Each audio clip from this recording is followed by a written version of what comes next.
Ümumiyyətlə yadda saxlamaq lazımdır ki, bu vəziyyətə düşməmək üçün, yəni insult olmamaq üçün, sonra tromb əmələ gəlməmək üçün, infarkt olmamaq üçün hiridoterapiya, zəli müalicəsi əvəzsizdir. 6 ay qoymur qanın laxtalansın. Bu gün qan laxtalanma böyük bir problemdir. Xüsusilə də, eləcə də bəzi görürsən ki, hamiləliklər düşür, əmələ gəlmir.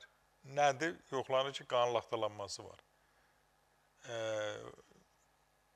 45 yaşdan sonra da, 40 yaşdan sonra da insanlarda bu meyillik artır və ona görə də infarktın miqdarı artır, trombin miqdarı artdığı üçün.